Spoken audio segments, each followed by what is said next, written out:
আমার রান্নাঘর থেকে সবাইকে জানাই স্বাগতম। আজ আমি রান্না করব ফুল পাকন পিঠা বানাবো। তার জন্য আমি নারকেলটা ছেলে নিয়েছি। দেখো কি সুন্দর হয়েছে নারকেল। এবারে আমি নিয়ে নেব 2 কাপ ময়দা আর নিয়েছি নারকেল কোড়া।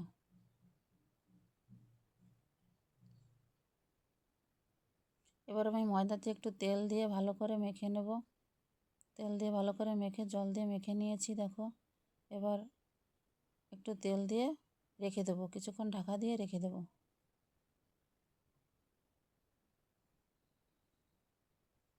একটু সময় ঢাকা দিয়ে রেখে দেওয়ার জন্য থাক। এর মধ্যে এভাবে আমি একটু নারকেল ভেজে নিই পুর করার জন্য। ফুল পাকন পিঠার পুর করার জন্য আমি একটু নারকেল ভেজে নিলাম চিনি দিয়ে, মশলা দিয়ে। এবার আমি লেচি করে নেব রুটির মতো করে নিয়েছি লেচি। এবার আমি 4টে পিঠে করব, তার জন্য আমি চারখানে নারকেল, সেই ভাজা নারকেলের পুর দিয়ে দিচ্ছি। এবার ওর উপর দিয়ে আমি আরেকটা লেচি করে রেখেছি রুটির, সেটা দিয়ে দেব।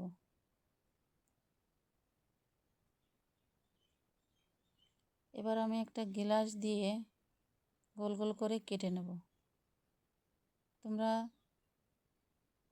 যা দিয়ে ইচ্ছে কাটতে পারো, যেটাই ভালো হয়। আমি গ্লাস দিয়ে কেটে নিলাম। দেখো কি সুন্দর হয়েছে, সুন্দর উঠে এসছে, দেখতে ভালো লাগছে, বল বল মনে হচ্ছে। এবার আমি একটা কাঁটা চামচ দিয়ে ওর পাশে একটু খাত খাত করে ডিজাইন করে নেব,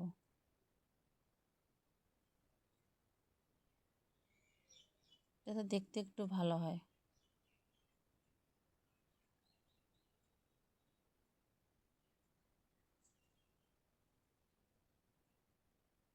এবার আমি এভাবে কেটে নিয়ে আঙুল দিয়ে চেপে চেপে ফুলের মতো করে নেব।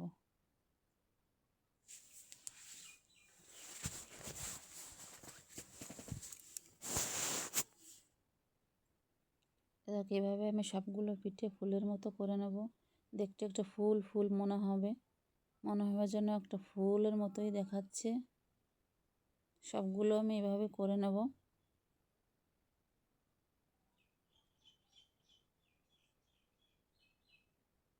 আমার সবগুলো পিঠে এভাবে করা হয়ে গেছে। দেখো বন্ধুরা কি সুন্দর দেখাচ্ছে, মনে হয় 4টে ফুলই বসে আছে। এবার আমি এগুলো সাদা তেলে ভেজে নেব, লো আঁচে করে আস্তে আস্তে ভেজে নেব, যাতে একদম তাড়াতাড়ি পুড়ে না যায়, ভাজাও সুন্দর হবে। এই দেখো কি সুন্দর হয়ে এসছে। আমি খুন্তি দিয়ে নাড়াচাড়া করে সমান করে ভেজে নেব, যাতে পুড়ে না যায়। আর মনে হচ্ছে কড়াইতে 4টে ফুল দিয়েছি, কত সুন্দর লাগছে।